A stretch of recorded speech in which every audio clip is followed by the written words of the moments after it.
where they're going to be for the title shot, and it's very easily to get let down. Obviously, I mean, I dealt with it. I've been dealing with it, And so for me, also, it kind of like takes you out of the moment.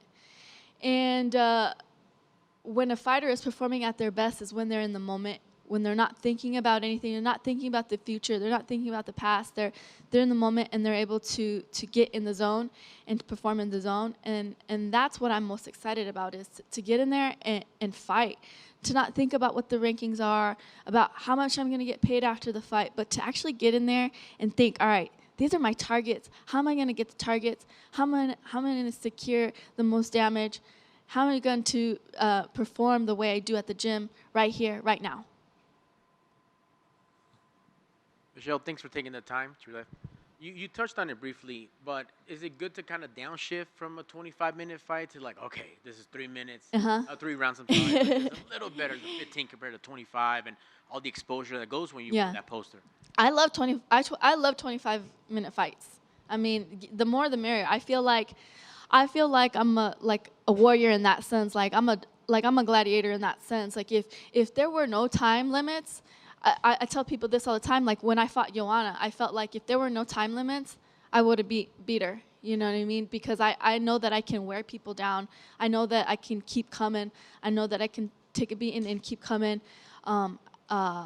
So time limit for me, I love having more time to work. But with that being said, I think that it is in my advantage if I know that I can go 25. For sure, I can go 3, and then I could push the pace at 3. If I can go 25, I can sprint 3. I don't know if she can. Excellent. And speaking of your opponent, this rematch, it's a new look, even if it's the same, 2 opponents, but it's still a different weight class. And now her ranking is higher. So this is perfect if you could use that word to get that rematch, that revenge. Right. Say, I'm going to take this dub, and I'm also going to take your ranking and pop right into the top 10. Yeah, absolutely. Definitely an advantageous fight for me. And very similar to when I fought Paige, a lot of people were asking me if I was upset that there was so much, media and attention on Paige. I was not upset at all. I was there for all of it. I wanted what she had. And how I would get it is to beat her. When I beat her, I take all those chips. That's how I feel with this fight. Excellent. And last for me, let me circle back to what you and John were talking about with this, like an education for judges. Do you see that beneficial, something that we can do going forward where the fighters talk to the judges and say, what are you looking for? Because I know my job, but what is your job? Right. I think it would be absolutely beneficial, but not only for the fighters to talk to the judges, but to the judge to talk to the fighters. Like, and then also for the judges to realize how hard it is to hold somebody up against the cage. How hard it is to, how much a leg kick sucks.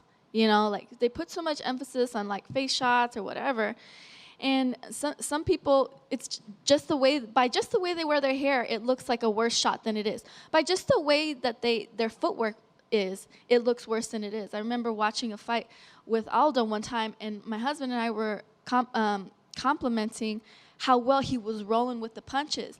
But if you didn't have that knowledge, you would think he was taking those shots. So I think all of those things need to come into play as a judge when they're watching these things. Yeah, man, it's it's a wild world out there right now, and something definitely needs to be put into place. I know that Invicta does like the round by round, and that makes sense to me. The fighter doesn't necessarily need to know, but it would be nice for the coaches to know, all right, you're up that round. And then, if a coach knows you're up that round and they thought they won, then they're like, all right, well, I guess they don't like wrestling. Maybe we should switch it up to stand-up. Maybe we should make some noise. Maybe we should go to that corner, So, at the end of the day, it is strategy, Thank you. I appreciate it, and good luck on Saturday. Thank you. Hey, Michelle. Say you were given the matchmaker hat.